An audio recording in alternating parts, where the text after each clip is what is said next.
Greetings, humans! Greetings, and welcome back to another fun-filled episode. Bear here, 29-year veteran. Enemy of the woods, people. That's where bears live. 7 out of 8 TikTok women agree. Rather see a bear in the woods than a man in the woods. YouTube's #1 review show, Buy a Bear, Yo Soy Bear.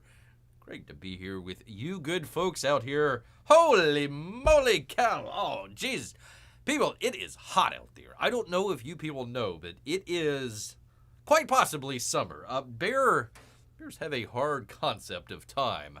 But I'm pretty sure after a number of moons pass, it gets hot. It gets really freaking hot out there. So bear took a little swim in the old river. Tried to cool off just a little bit. Scared away the kayakers, but that's all right. So I hope all of you are out there nice and cool. You're in a cool spot, in a safe spot, just hanging out with old Bear here. Yes, indeed. Well, we've got a very interesting story. A very interesting show here today for you good people. A couple of stories. We actually are going to be pitting head-to-head in a battle royale, as you see it right here. Let me get rid of that because we've got in a battle royale. That would be if Bear could freaking find it here for once in his freaking miserable life. That would be Inglorious Rex. We're going to be putting that up against Godlike, people. Yes, indeed. We're going to find out which one of these books comes out on top. So we've got a poll up there. Let's actually check out the poll real quick. There is. No, I just want to see the poll. 100% have no opinion or didn't read. So, well, this will be a fun show. This will be a very fun show. Only one vote, so hopefully we'll get a couple more people in here. We'll get selected on that very, very shortly here for you good people. But first, as we always do, people, we try to do a couple of old campaign updates here for you good people, including from Uncle E out here, still holding strong. That's got to be, what, about 2 weeks? Maybe 2.5 weeks away. He started it, I think, on July 4th.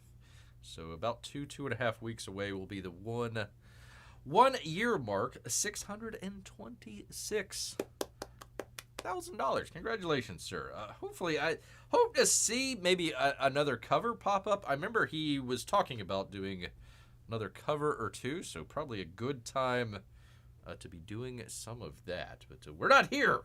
Gosh dang it, we're not here for Cyberfrog. We're actually here for, that would be Shane Davis here. He's got a update for his other comic. It's called Axcend, pardon me. Level Up closes next week, people. So we've got a busy week or two coming up here as far as books. Hello, Nine Lives Comics supporters. Well, hello. Yanzi Lin, saver of Bear's Camera. Axcend Level Up Volume 1. Level Up Volume 1. That's kind of a little bit of a tongue twister. Level Up Volume 1 is headed to the letters and pre-press soon. We'll be shutting down the campaign next week if you have yet to back the book. And why? Why have you yet to back it, people? How dare you? This is your last chance to do so. And maybe you might want to go get it after Bear's review tonight. Or you might say, gosh, no way, that Inglorious Rex book, that's terrible. Awful book. So we shall see. We shall see here. Please update your address on Indiegogo if necessary and email us. Any changes? NineLifeComics.com. It's down there in the description. Go check it out, people. They've got, if you're new to the awesome world of indie comics, number 1, what took you so long? Number 2, you can back the catch-up pack that includes all of his previous books, Inglorious Rex 1, Inglorious Rex numero 2, we're going to be talking about tonight. Starlight Cats number 1, I have no idea what that was about. Apparently, cats in space. Something along those lines, not really sure. There you go. So go check it out. Nine Lives Comics down there in the description. He's got his next book, people. Holy cow. He is just all over it here, people. If you've not signed up for the pre-launch notification for Inglorious Rex 3, numero 3, we're going to find out on number 2 tonight. Be sure to sign up at either links below so you can get your access to the secret tiers with discounts. And, of course, a special pre-launch. So do go check that out, people. You get a lenticular card. Still need to figure out what to do with all the trading cards. I have nobody to trade it to. I've got like 5-6 different Sawyers from this Godlike campaign from Jon Malin. So we'll find out. Uh-oh. Is my thing going kaput? 1 second here, people. Let me find my stream health. My stream is healthy. But yet I've got the rotating thing of doom here. So we'll see. We'll see, people. If Bear is timing out, let him know in the old chat-o here, people. In the old chat-o. But we have, once again, people, a battle royale here. I need to get a moment to get set up, but we're going to be putting head-to-head, rather. That would be Inglorious Rex number 2 and Godlike. People. So we're going to go get into that uno momento. Hold on 1 second. Give Bear 1 moment to get all the lights and everything set up here for you good people, and then we'll get into it. So why don't you talk? Why don't you all talk amongst your shelves, people? Talk amongst your shelves. Bear will be right back. Uno momento. Por favor. Go ahead and vote while you're at it.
Thing with the old thing here, Bear.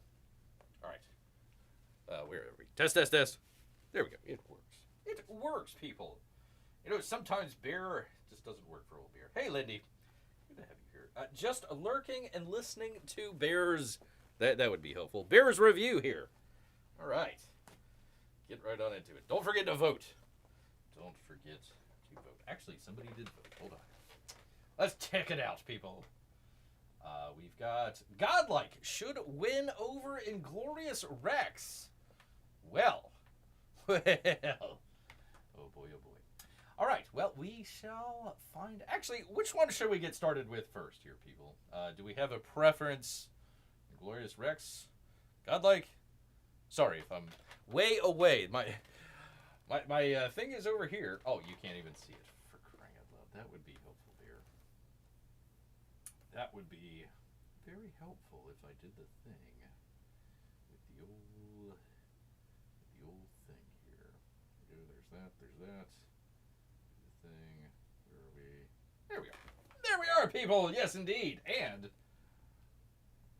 but wow, there too. Look at there. Ha! I got two.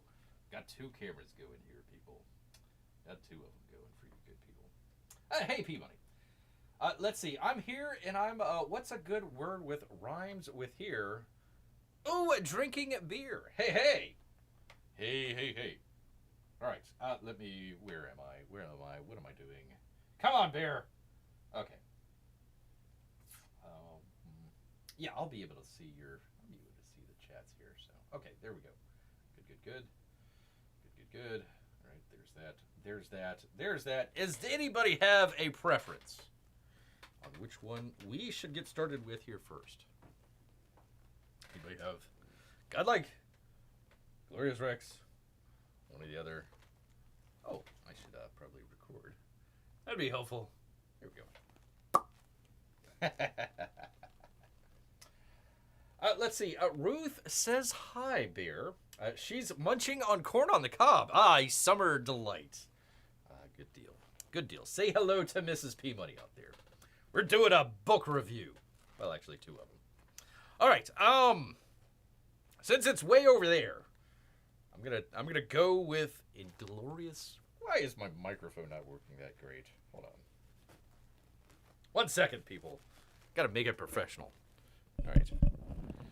Good thing with the thing. Let's see. Make it down to 1 up. There we go. Finally. It's hard out here for a beer. It's hard out here. All right.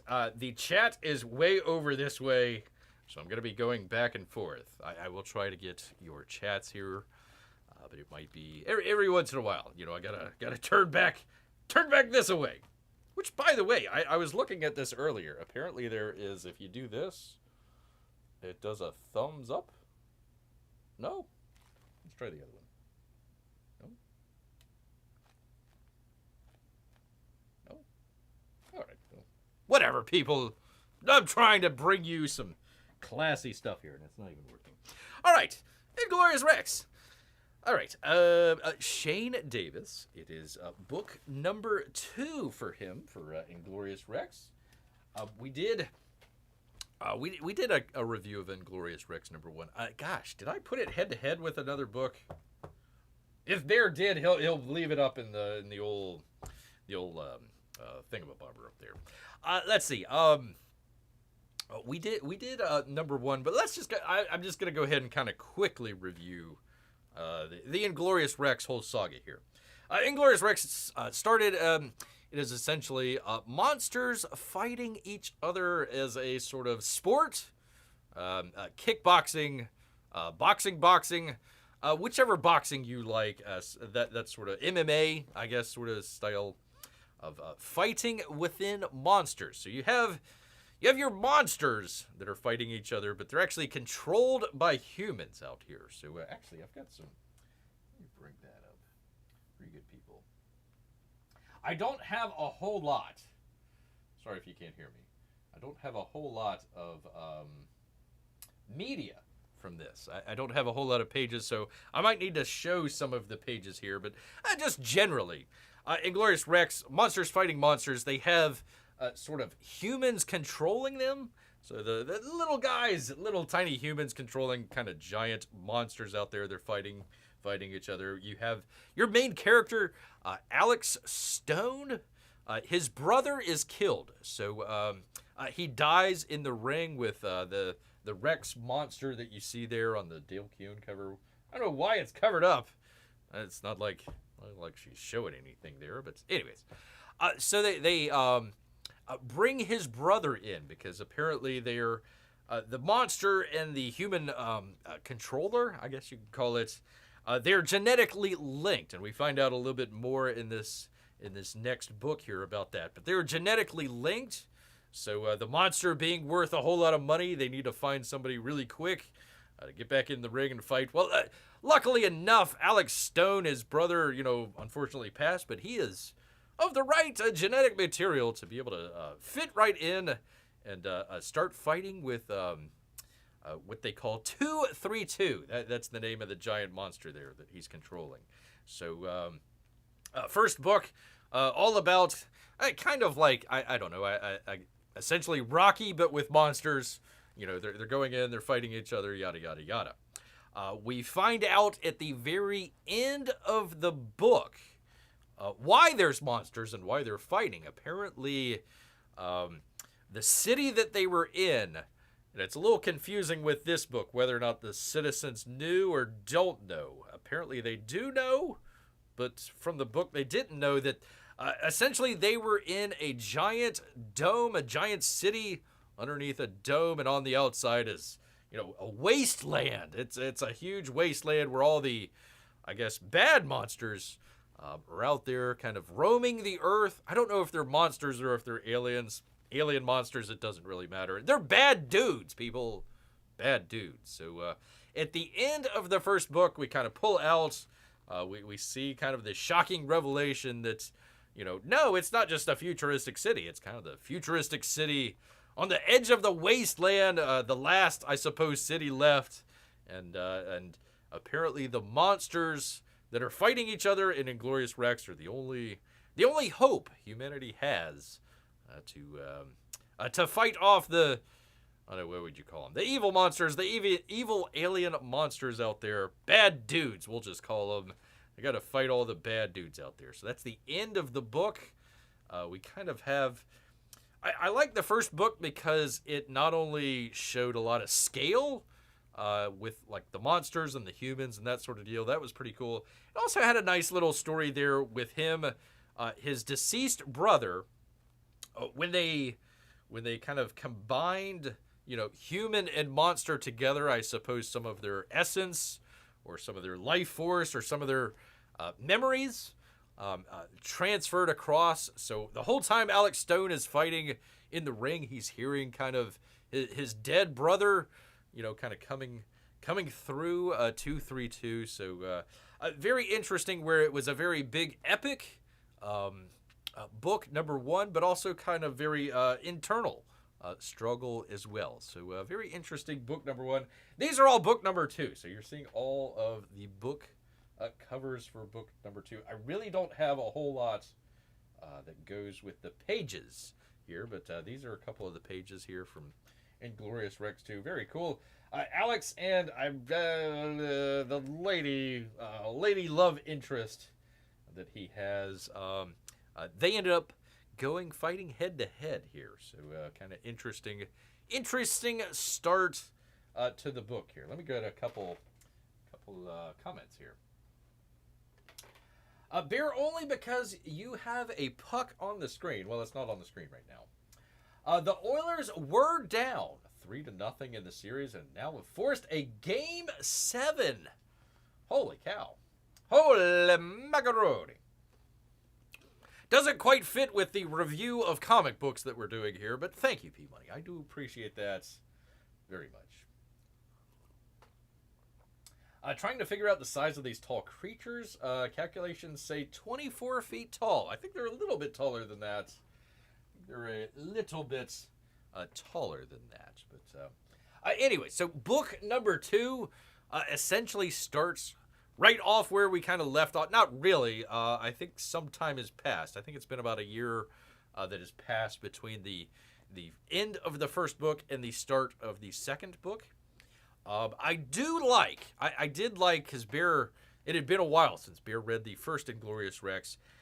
I did like, for people like, well, not people, for bears like Bear here, that might not have read the book in a while, or folks out there that haven't read the book at all and are just starting with book number two. He does a really nice kind of recap.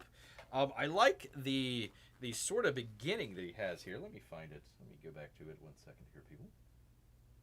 Where are we? There we go. There is my hockey puck from my Stanley Cup champion Lightning. Just couldn't do it this year. Anyhow, we've got... I like the beginning of the book because it actually starts out with... there we go. Let me see if I can put that on the other camera here.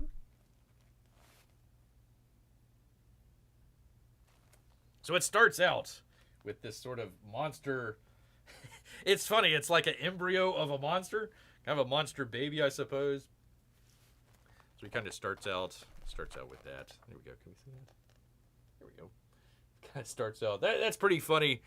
That might be 24 feet tall, P-Money. I'm not sure. So they kind of have a flashback where they're talking with his brother here. There's his brother right there, talking yada yada yada. Family stuff. Mom died. They only got dad left. They got to fight. They got to fight. Darn it. That's the entire book. Everything's fighting. Fighting. But it kind of goes into some other stuff here. Here's little T. I will talk about him in just a moment here. So it does kind of go through a number of all of what led up to what was happening in the book here. I didn't think it was necessary. They could have really started it. Let me see if I can go back here. They literally could have started it right there with Alex, and I can't remember the lady's name on there, but the other love interest there. They could have just kind of started that kind of media res and did a little bit of kind of back. They have kind of an interesting thing there where they have like fight announcers, and I think it's really cool that they're allowed. They can put in a lot of exposition with some of the fight announcers, where if it was just kind of a normal story, it would be, I don't know, a narrator or maybe the character talking to himself or something like that. I thought that was really good, and they probably should have incorporated a little bit more of that into this, because they could have started it out with the original fight. What ends up happening, let me go back to it here. I can do the thing with the thing. What ends up happening, by the way, spoiler alert, people, spoiler alert. I'm not gonna ruin the book here, but I just want to let people know. So they're getting ready to go fight and all that other good stuff. Figured out who's gonna battle royale with everything, and then of course you got, here we go. Here's the announcers talking about what's going on and everything. I thought that was good exposition dump that they would have right there. If Bear can get to it, thing with the thing. Come on, Bear. The old claws. I like this one. That shows some scale. I like that. I didn't like the 6 weeks later. He could have again just started it kind of media res with, right here where they're starting to fight. Because as soon as they start fighting, they actually end up in cutting to kind of the outside world. That's a little too far. The outside world. They have a helicopter drone of some kind, and it looks like he's got a very special package. There's a monster. It's about to attack him, so they end up going and getting into or trying to get into Arc City out there. So that's where you see old what's his name? Little T. Little T is just freaking out there. He's not doing all the do da da do da da da da da da do da da da's. He's just freaking out. So there you go.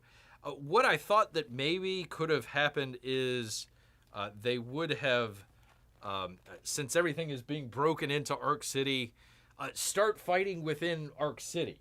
Have that as sort of the concept, because what ends up happening is, if I can show it here, they end up getting shot out of the of the battle ring into the outside world and start fighting the monsters and fighting them out there.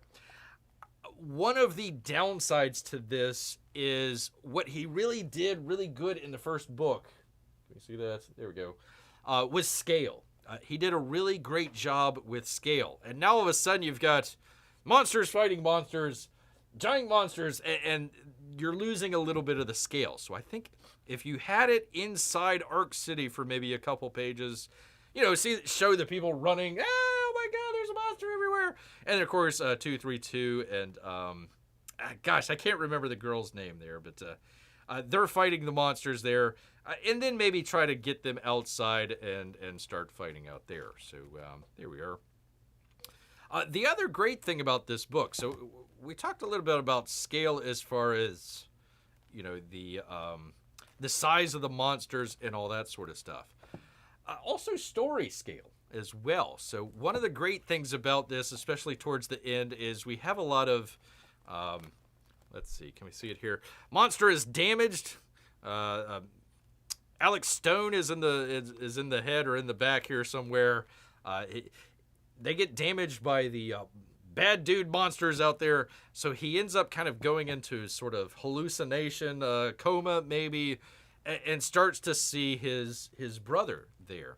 And the sort of whole theme throughout the book is Alex not believing in himself, not fulfilling his ultimate potential.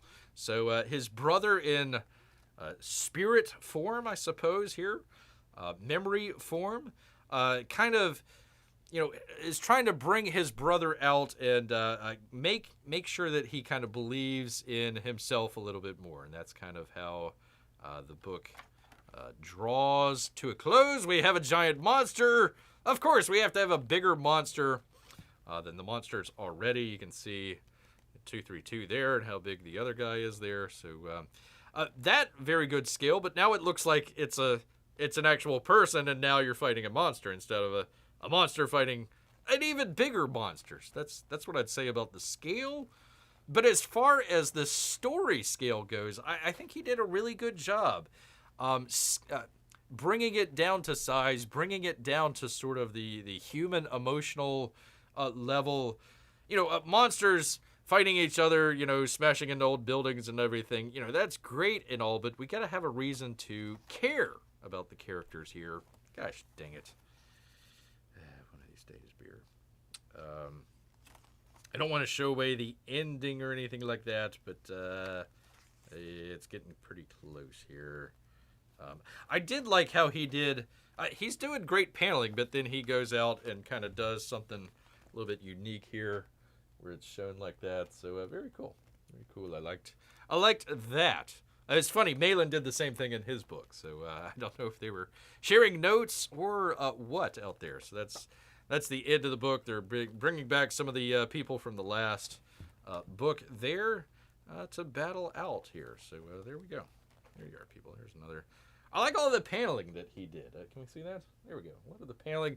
Some of the stuff was a little bit hard to read because it goes across 2 pages. So your eye would normally just kind of follow along with the page here and then come up, like that. There was a couple times where it goes back and forth, and then it goes back to one page. So I think that was kind of towards the beginning. Yeah, here's a... Well, no, but this would be a good example. It kind of looks like it's, connected together, but it actually comes down and then the next page. So a couple of these kind of went back and forth, and that's confused Bear just a little bit as far as how that was working out. But other than that, there you go. There's another good scale. Human, and then the giant monster there. So definitely taller than 28 feet, P-Money. Definitely taller. So really liked Inglorious Rex. I thought it was a very good book.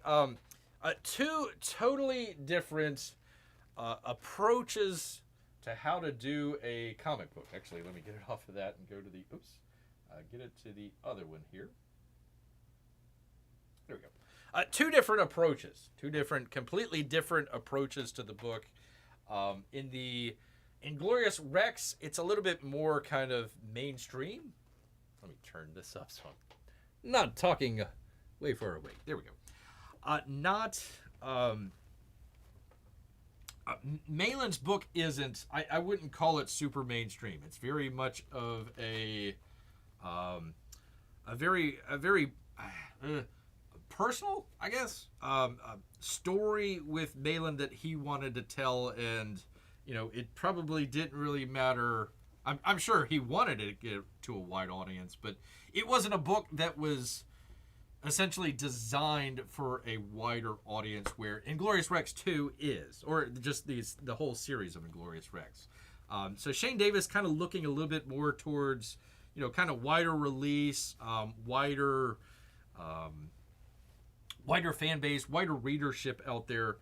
Malin was a little bit kind of more, I don't know how you would describe that, but a little bit more kind of, hold on one second, people. There we go, finally. A little bit more kind of artistic, I suppose, if you want to go into kind of that route. So a little bit a difference of an approach as far as how those are going to go. But I really liked Inglorious Rex. A couple of issues on there, just minor stuff. We were talking about all the, where was he? The Little T. Let me see if I can find it here. He'll show up here in just a minute. I'll see if I can find it here on the actual book. Niche market. Thank you. We'll get into it. We'll get into it here with the Godlike review. But what was Bear saying? The freaking doo da da da da da da. Where is old little T at here? Let me see if I can find it on the actual book here. There we go. 1 second, people. Let me find it here. There was talk, and I know he got a lot of grief about it as far as little T and his weird dialect. His weird dialect. Let me see if I can find that for you good people here. No, don't fall. Oh, for crying out loud. The claws. Just aren't what they used to be. For crying out loud. For crying out loud. So, he has this kind of thing where he's kind of, I don't know, it does like 3 or 4 different dialects and accents that he has going. There's Arc City. Pretty cool. Pretty cool. I like that double page spreaderino. Let me see if I can find it here. We're getting close. Here we go. We kind of showed this once before. Let me see if I can read it that way. Let's see. One dat I promise we settle in the cage. Alex Stone versus Anatomic. That's right, Alex. You don't dink. You pilot 232, and I do the dinking, and I dink. We need to see, do you deserve the crown? Or did you steal the opportunity away from, what does that say? Anatomic, when you stole her fight with Gwyn. Man, that stuff like that. I think he did a really good job, more or less, with the dialogue. This just needed another pass or two over it. It just needed somebody else to kind of come out and say, hey, Shane, this is a little bit distracting here with a little T. I like the character, but it was a little bit distracting. No, don't fall. Oh, for crying out loud. Anyways, there's Inglorious Rex. Still standing tall in Bear's opinion here, but not on his table. Not on his table at all. There we go. This is the joys of doing it live, people. The joys of doing all this live. All right, so anyways, Inglorious Rex II, I'd probably say Inglorious Rex 1 was the better book, just because it was more self-contained. The downside, oops, let me get it off of that. Get it off of that, for crying out loud. The downside to Inglorious Rex 2 was kind of built in with the surprise at Inglorious Rex 1, where they pull out and they show Arc City. Oh, wow, great. Wow, that's really impressive. The problem with it is, and that's why I say you should maybe bring the monsters inside the city, not only for scale, but also because we already knew a little bit about Arc City. What happens when you put kind of a interesting twist at the end there is you spent your entire book, if the entire Inglorious Rex series was a movie, the first book was kind of the introduction. You're getting introduced to the characters. You're finding out about the world. It can either come before or after the inciting incident, but usually there's an incident that happens. It kind of happens early on, I guess, in Inglorious Rex 1. But the main, I suppose, inciting incident would be our good monsters, I suppose, fighting the bad monsters there. So what happened is he introduced everything into book number 1, had a surprise reveal at the end, and now you've got to get into world building again in the second book.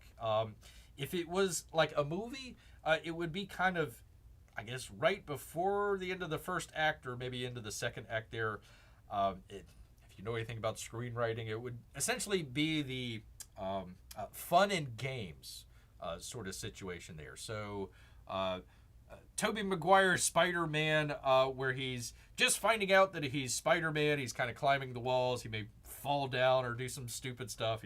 He has the stuff, the web shooting and all that sort of stuff.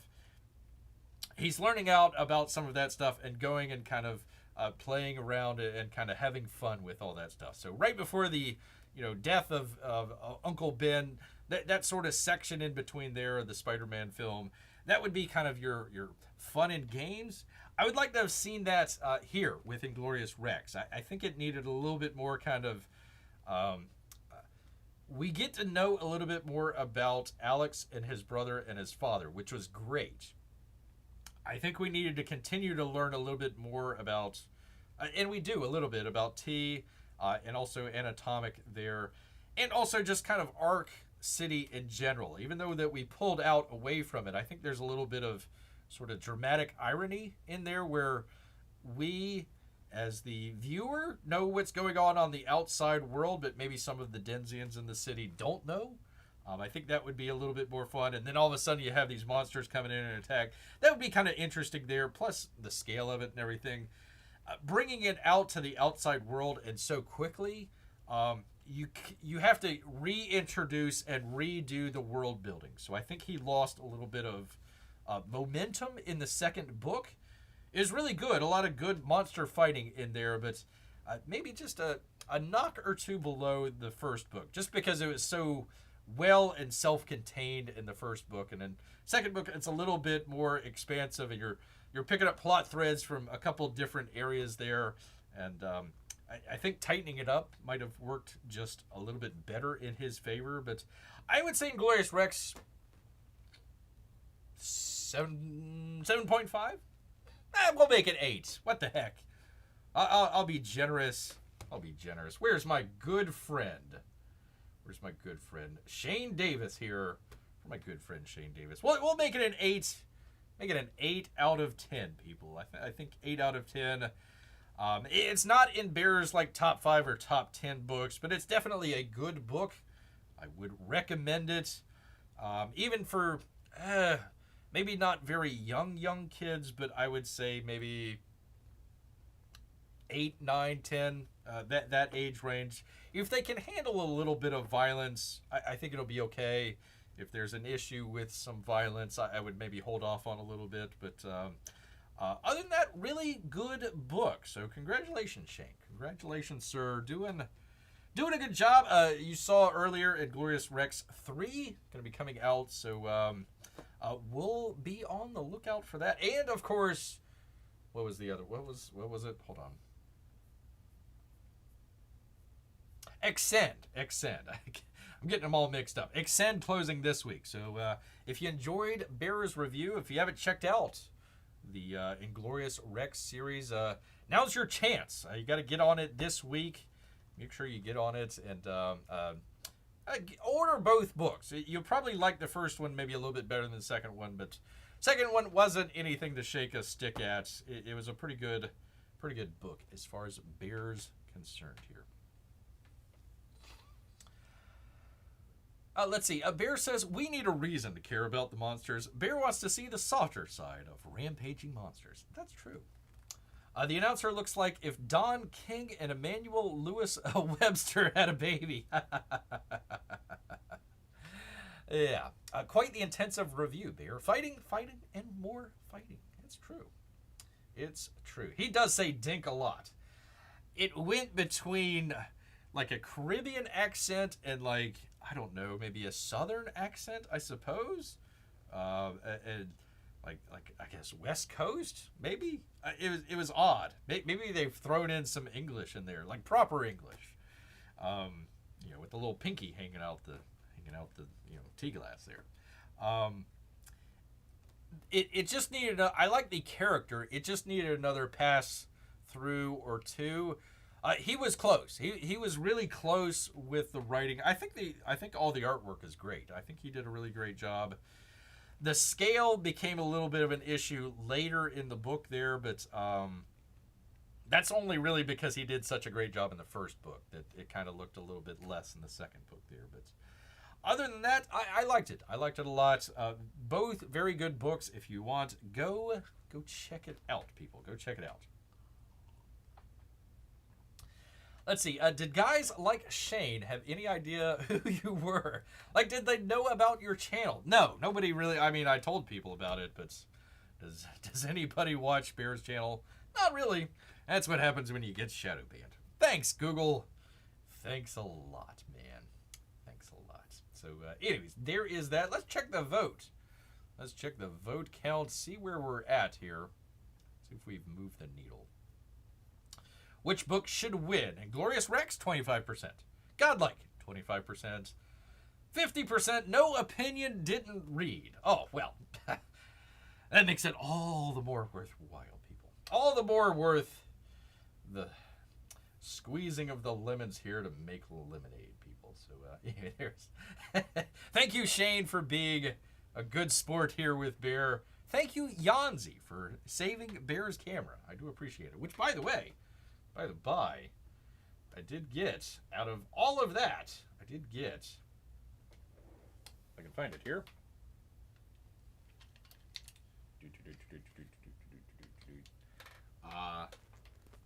This guy, right here.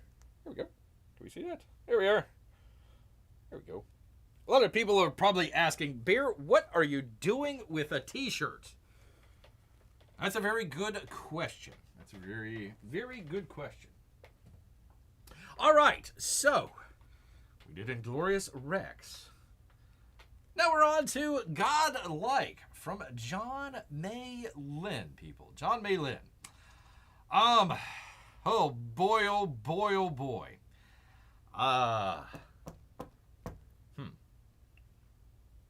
Let's start off with the good stuff. There is some incredible art in here. Let's get to it, people. Let's see, where are we? There we are. Some good stuff out here. Oh, once again, another book that had plenty of double-page spreads. You got plenty of great artwork out of it. If you enjoy a lot of the epic scale of things, if you enjoy, bleak landscapes out there, this is your book. Very kind of reminded Bear of kind of Lawrence of Arabia. Just kind of a lot of the wide screen shots, a lot of the huge long landscapes and everything. That would fit in right here. I don't know if that's where he got a lot of his inspiration from, but very, very epic, very dramatic with a capital D. Jon Malin has his artwork down into a point, and always kind of has it as his kind of own little style. Like a lot of the long panels. If you like a lot of the long panels in your book, if you like a lot of the Jon Malin artwork out there, this would be the book for you. I like the colors. He did the colors a great job in here. He did a good job of combining a lot of the, we'll get into it in a moment here, but a lot of the fantasy elements along with, I suppose you could call it kind of sci-fi, along with, and this is where it gets kind of a little bit off the rails here, but a lot of religious, it's supposed to be combining essentially magic, science, and religion together, all in the book, and that's where they're at.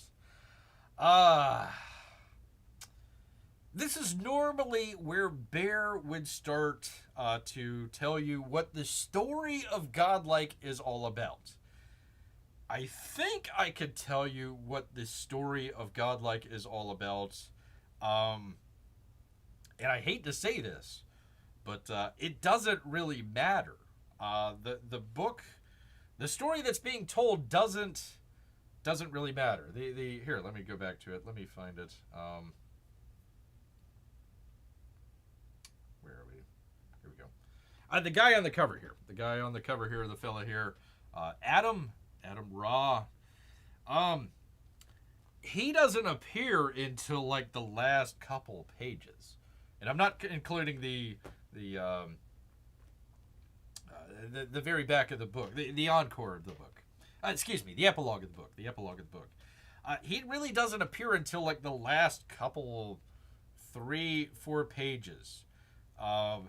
Think of this as like I don't know, Superman, and we're essentially following Clark Kent the entire book for 90. Well, not even. He doesn't even appear until like page 23 or something like. It doesn't even. The book doesn't even really start until like page 20 or 23. He doesn't appear till like 23 or 25 as like the version of Clark Kent here. So, interesting design that he has for the character there. But well, let me just get into it. Well, Bear sounds like you're describing a blind date, saying he has a nice personality. Well, she has a nice personality, but yes, thank you, Lindy. Let me give you an example of the dialogue in the entire. This is the entire book. So I just got an example here. I don't know if we can see the dialogue. Let me blow it up. I think the scan is a little low res. This is a 2-page. This is a 2-page spread here. So is the other one here. This is literally the entire book. Let's see. 1, 2, 3, 4, 5, 6, 7, 8, 9. We'll call it 10, maybe 10 and a half paragraphs on one page. Well, 2 pages, but essentially 1 page describing. They're on a moon. They're on. Well, let's try to describe this story here. 10,000? No, 20. I'm not really sure.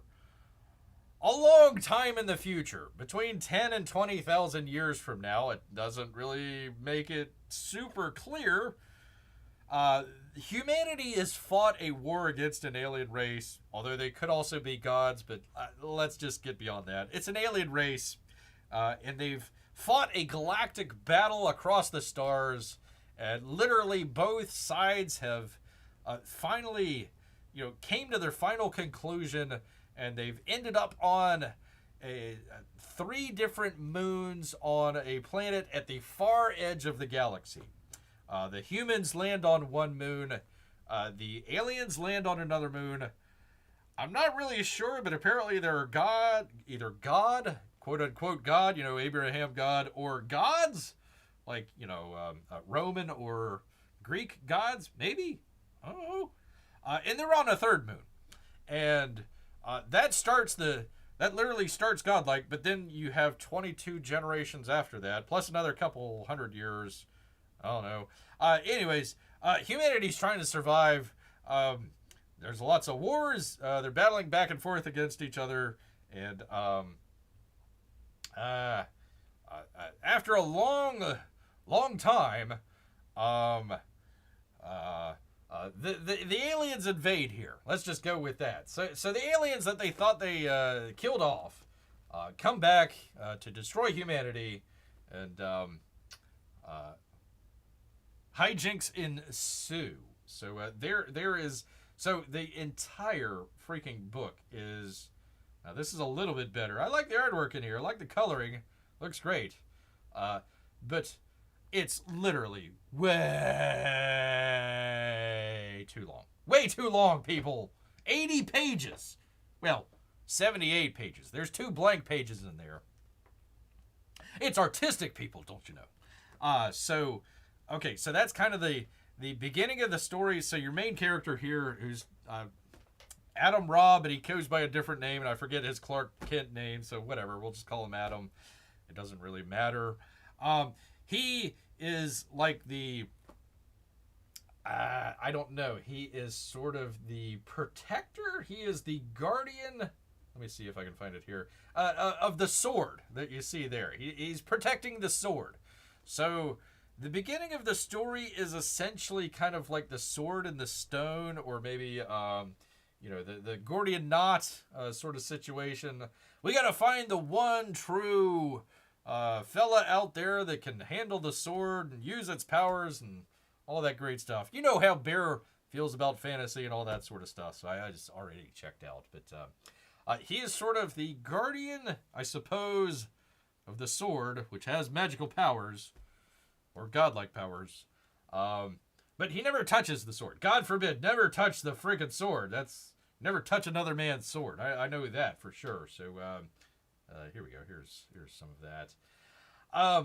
So the aliens come, and then they fight a big battle, and then it cuts to the aliens, and then the alien, on their own moon, I suppose. There you go. He's there. There they are trying to do the ceremony to get the sword, and the guy there, the naked guy, he killed his wife and family and sent like 30,000 people to their deaths, just so he could touch the sword and then get electrocuted and die. That's within 2 pages. Well, 4 pages. So that didn't make a whole lot of sense. But anyways, they're guarding it. There they go. They have the big battle. They're battling it out. And they cut to the aliens, and the aliens are talking because, that's all that happens is just blather. And anyway, so it goes on and on and on. And it goes on even more. And like by the time you're like, okay, I'm done. I just stop, please. Bear literally had to get up like halfway through, get a drink, go do some bear business. I came back. I was like, okay. At first, I thought I was supposed to take this seriously, I suppose. I went into the later half of the book just as maybe this is humor. Maybe this is supposed to be funny, like mustache twirling bad guys, that sort of deal. And then it gets to the end where I'm not really sure, but 10,000 years into the future, they're still talking about 9/11, I suppose. And Jesus makes an appearance. And Muhammad, I don't know, maybe. It could have been one of the 9/11 hijackers, although I looked up the name and it wasn't the 9/11 hijacker, so maybe it's just a Muhammad, just generic Muhammad fella. And then he gets all the superpowers, and then that's it. And then they go to the epilogue with the really bad guy. He's like, I'm going to get that fella. I'm going to get that outer raw fella. And then that's the end of the book. And you read 80 pages, and you're like, what the hell did I just read? And I wish I could tell you, good people. I have a bearers of several minds. What really happened with that? Wow, he really wanted that sword, yeah. Let's see. Remember, Barry started with a compliment, and if you want a compliment sandwich, you'll have to end with a compliment. That's going to be really hard. It's going to be really hard. A generic Muhammad, so like Islam's John Doe. I don't know. It was an actual name. I thought because it linked to 9/11, he grabs... sorry, people. Spoiler alert. He grabs the sword. Well, here. Let me just show... once again, showing rather than telling would be the theme for Godlike. And instead, Jon decided to tell some more. And then tell some... I have no idea how this got past any proofreading. I literally have no idea. This was... No boy. And listen, I like Jon Malin. I want to see him succeed. I really wanted the book... Honestly, listen, people, I like Shane Davis, but I wanted Jon Malin to win this one. Well, anyways, so let me find the 9/11 stuff here for you, good people. If we can show that on freaking YouTube, I'm not sure. We'll show it here. Spoiler alert. Although really, it doesn't matter, and I'll tell you why here in just a moment. But let me get to it. Let me show you the page here. Oh, and the little eye thing, the symbol. That I don't know. It doesn't really mean much. I'm not sure. Anyways, it doesn't say the Muhammad guy on that page. Let me show it. Oh yeah, and one of the characters is called Holocaust. I'm not sure about that, but okay. All right, we'll go with it. Where was it? Here we go. Mohammed Syed Al Saud. Now the Saud family is, the king of Saudi Arabia. The people, the rulers of Saudi Arabia. So here, let me see if we can show this. 1 second here, people. Here we go. So they're. Oops, hold on. Let me get adjusted here, people. Gosh, dang it. 1 second. That's tough out here for a bear. It is literally tough for a bear to do a live review. Pretty good, people, but we're going to do it anyways. Gosh darn it. Here we go. All right, let's see. Can we see this? Can we see this? Okay, so there's that. There is Muhammad. Gosh darn it, you can't really see it. Muhammad Syed Al Saud, aka Holocaust, because that's what you want to name your freaking Muslim character in your book, is Holocaust. Not so sure about that one.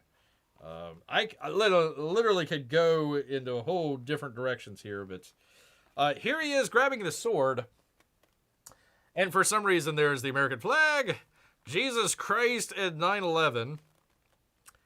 I have no idea what any of that... Well, I sort of do, I think, but it's weird. It's really weird and odd, people. So anyways, there is Godlike. It's 80 pages of great artwork with a story. I literally had to go to... You'd never want to do this, people, but I literally had to go to the supplemental book to figure out what the heck is going on with all of this stuff. Jiminy is lurking. Oh, goodness. Godlike is what you get when you write and smoke too much weed. I'm assuming Jiminy is not a fan. Assuming he is not a fan. Jiminy, you arrived just as Bear is about to get canceled for bringing up 9/11. I didn't bring it up at all. It's in the book for some odd reason. Here, I think this is what Jon Malin is going for. I don't know. Well, let me just say this. I got three pieces of mind here. Number one, this is all supposed to be dramatic and serious, and it's just not written that great. Number two is that this is all a giant troll, and he is having a laugh at us. You bought my book, and it's completely nonsensical, and making, people that are trying to make sense out of the book, and, he's just kind of snickering in the background. Maybe, possibly. I hope it is the third option, which is what he's trying to say is it's supposed to be sort of his take on a Saturday morning cartoon. Now, I would not recommend this at all to any kids whatsoever, unless they got, a little odd there. Do not share this with kids. Please do not. So I don't know how well he did with that.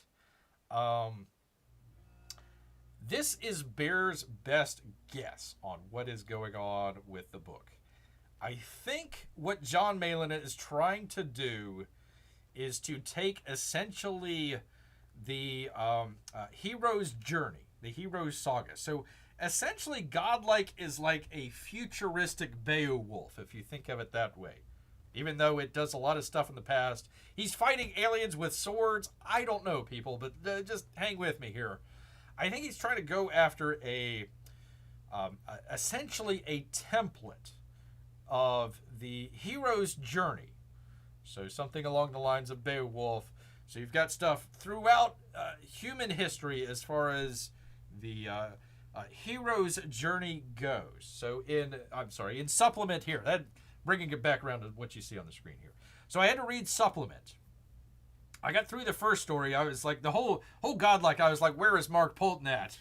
We need some semblance of sense here.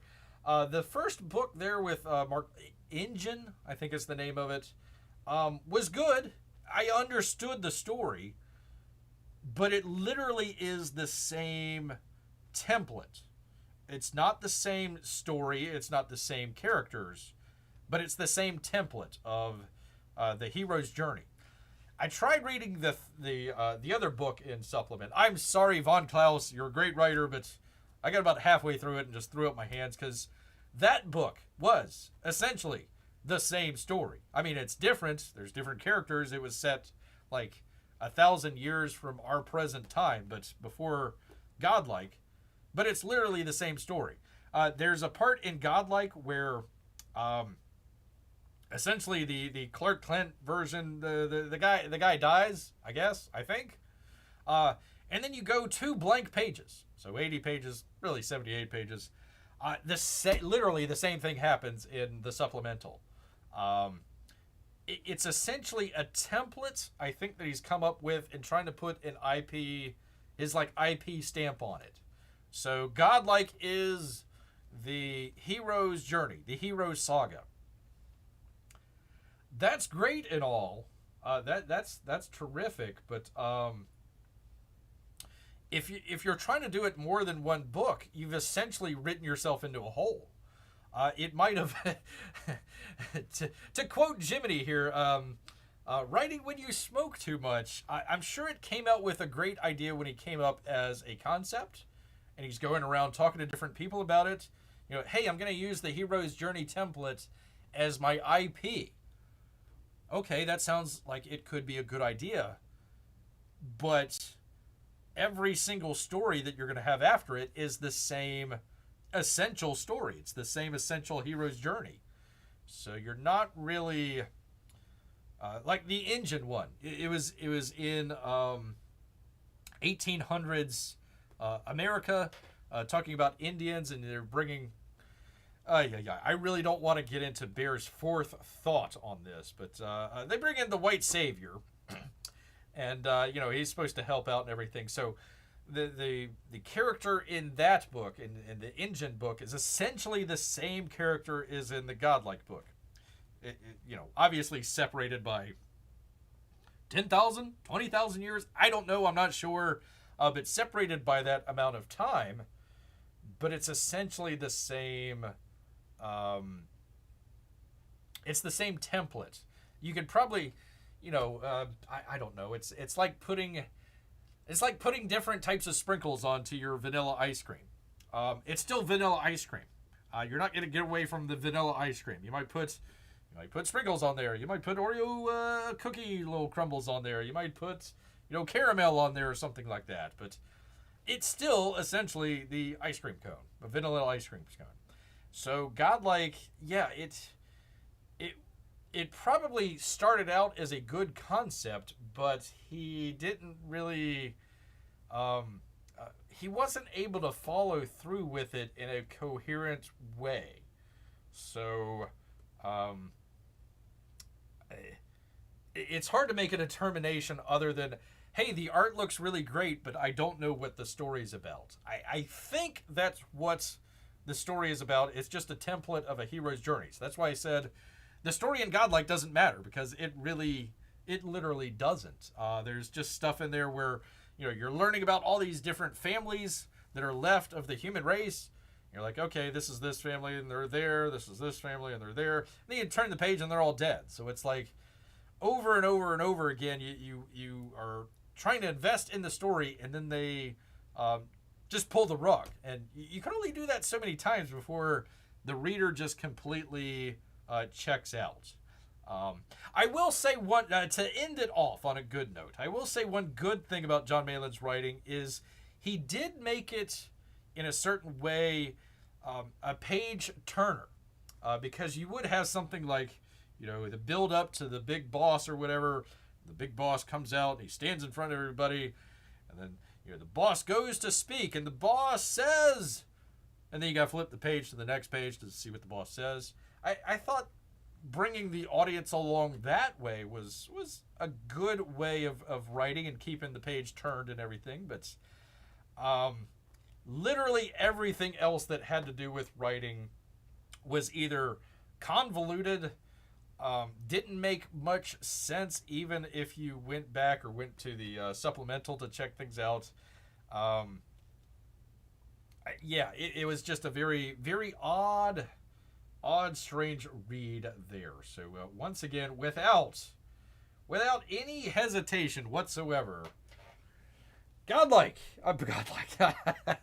Inglorious Rex II gets Bear's thumbs up and approval, and the winner, literally no contest. I like the artwork in Godlike, but the artwork and the story in Inglorious Rex pushed it way over the edge and beyond. Shane did an excellent job with his IP and the stories that he's trying to tell. The story of Godlike is very nebulous. It's very hard, and I guess you could tell by the way I'm trying to describe the story itself, which didn't really make a whole lot of sense. I went to go back to reread it, and it just I had to put it down, people. I'm sorry. I was just like, no, this isn't gonna work. I enjoy looking at the pretty pictures, but you're literally reading a history essay and a religious essay and a fantasy novel all mangled together, and it really needed either, if not a page one rewrite, then just cut like half of the dialogue, please. Cut half of it, and you'd be doing okay. I mean, all this dialogue there, just a little too much, people, a little too much. So without hesitation, our winner here today is, of course, Inglorious Rex #2. So congratulations, sir. Congratulations. Let's actually look at the. We'll go ahead and end it here. Before we do, with does it say how many votes? It doesn't. 4 votes. With 4 whole votes. Thank you for voting. Inglorious Rex #2 at 25%. Godlike 25%. No opinion did not read 50%. So hopefully we're able to change some minds out there. But there you go, people. We are ending the poll. Ending the poll. The poll has ended there. So if you didn't vote, well, that's on you, man. That's on you. So there is our battle royale. I really was I've got people. I mean, I'm looking ahead. You know, I'm like, okay, I'm gonna be getting Glorious Rex in. I'm gonna be getting Godlike in. You know, two friendly but professional rivals out there. It'd be fun. Hey, let's put these books head to head. I always like the books head to head where it's really tough to choose. Where it's like, I like things out of this book, I like things out of that book. You know, usually it's like whoever kind of does something kind of unique or takes a chance or has a unique voice, something along those lines. Usually that's what kind of puts the winning book ahead. This one, it was literally no contest. It was I was literally flabbergasted. I had no clue how this ever got out of the people that proofread this book. Man, oh man, I got Bear has questions. I mean, it's probably spelled correctly. I didn't go word by word because God forbid. Oh, by the way, ending it on a good note for Godlike. The man that deserves all the credit in the world, Eric Weathers. Eric letters too much. God, I hope you got paid by the letter. He did a great job. I remember reading through, what was it? Graveyard Shift. And the print was real tiny. So this one was a lot better for Bear. I could actually read it this time. He did he did both Godlike and Inglorious Rex. So Eric letters too much is working on his name there. Well, the name that Bear gave him. Well, actually, it was Von Klaus that gave it to him. Pretty funny. All right, let me see. Lurking. Don't mind me, I'm lurking. I'd be a terrible lurker while sneaking. I'd yell, don't mind me, I'm lurking, says P Money. Let me go back here 1 second. I hope I'm not canceled. Crying out loud. A lurking club. There you go. We should. That should be what precedes Bear's show, is the lurking club. You just hang out, not say anything, just stare at the screen. Here we go. The first rule of Lurking Club is you don't talk about Lurking Club. I voted with Bear hashtag 2 oars. 2 oars indeed.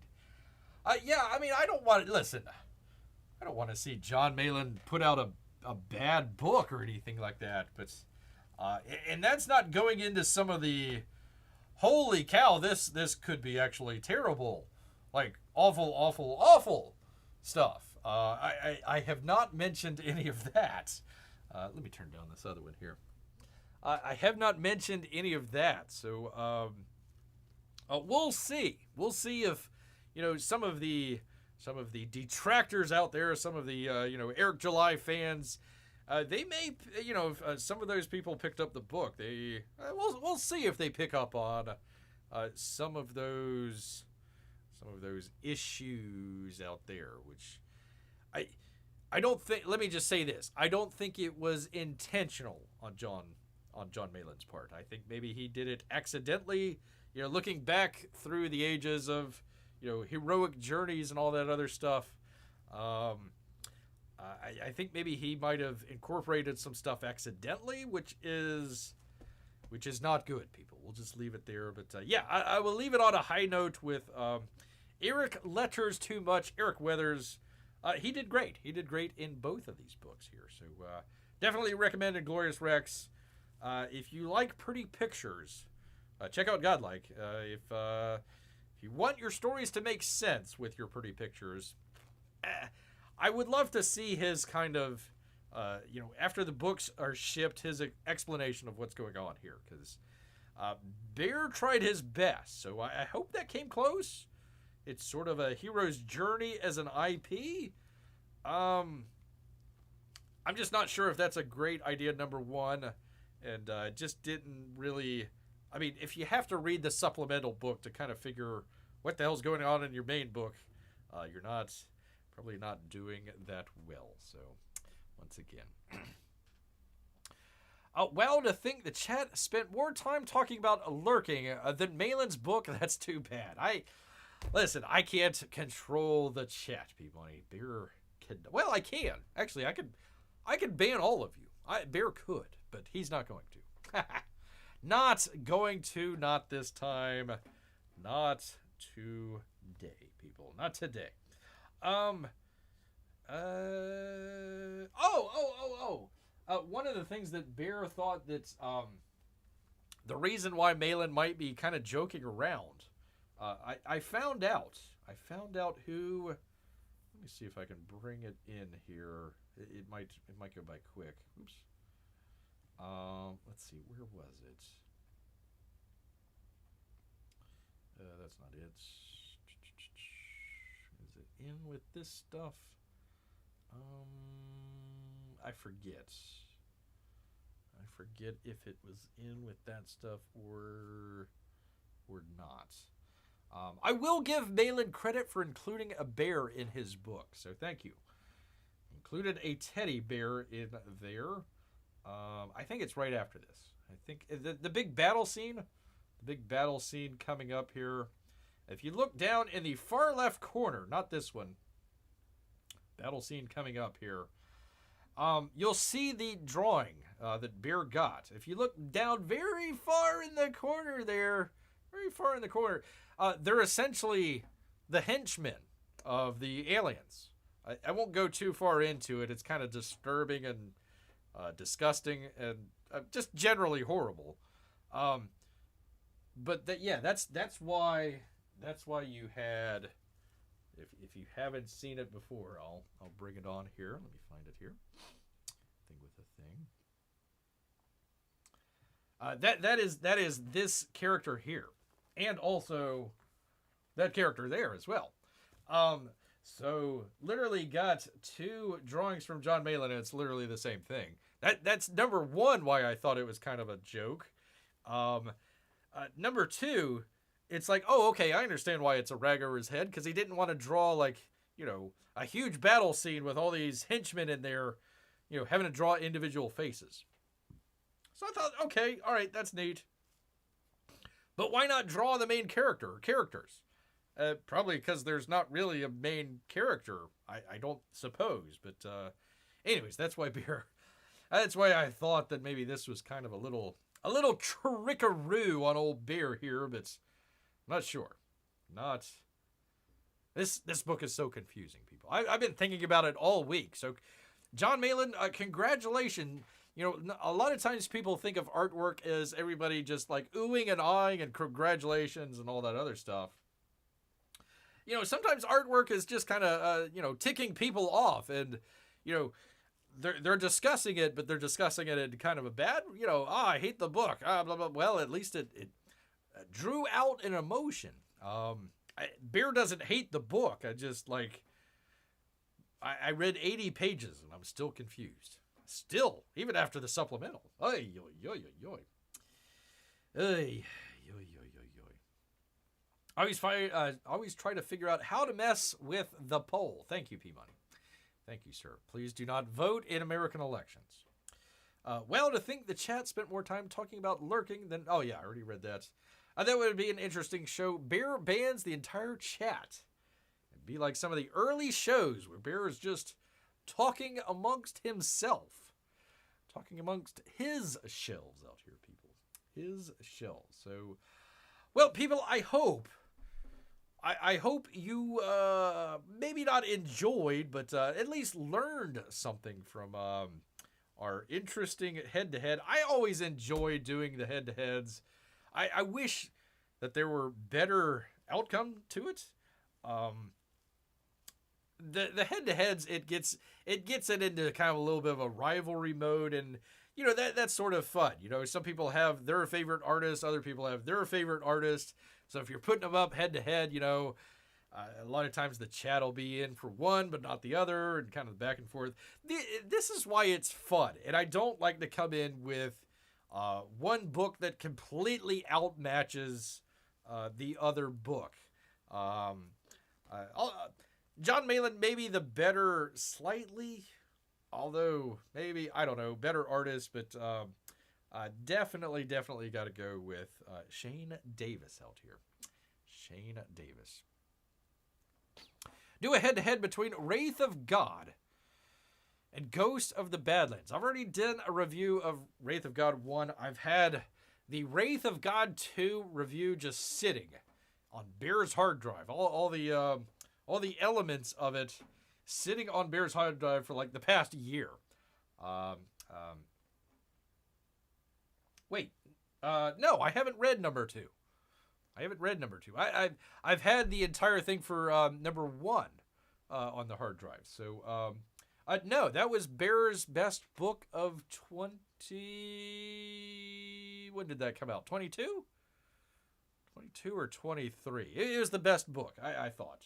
At least the first one. I haven't read the second one.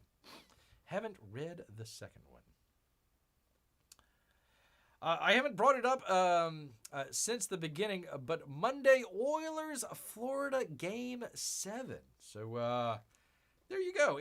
I'm glad that the Oilers came back. Even if they don't win, they put in a better effort than Bears Tampa Bay Lightning did. God dang it, man. For crying out loud. We got McDonough back. That's good. I just hope we get Stamkos back. Man.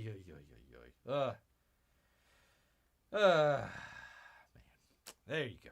There you go, P-Money. You're just bringing Bear down when he should be just coming back up here, people. But anyways, there is Bear's crazy review. I had not seen any other reviews for Godlike out there. So it's going to be interesting to see if what some of the other reviewers say. If you hear some of the reviewers just coming out and praising the high hex out of it, either it clicked with them and they got it, or there's a little bit of smoke being blown up where. So we'll see. Jon Malin, if you ever need a hand with the writing or proofreading or anything like that, or just telling you, hey man, this needs a complete rewrite, page 1 rewrite, Bear is your bear out here. Bear is your bear. But, we're probably going to go ahead, wrap it on up here for you good people. But I want to thank everybody that showed up here, including Jiminy Crickets, our official Blackman, Lindy Dury, let's see, who else? P-Money, P-Money, P-Money, P-Money, and Mrs. P-Money out there. And, of course, Bear would be remiss if he didn't thank all of our Russian bots and our lurkers, especially our lurkers out here. Well, thank you, Lindy. I do appreciate that. But you know what, people? All of this talk, hashtag official Blackman. It's true. Bear has a question. Bear's got to go to Jiminy here.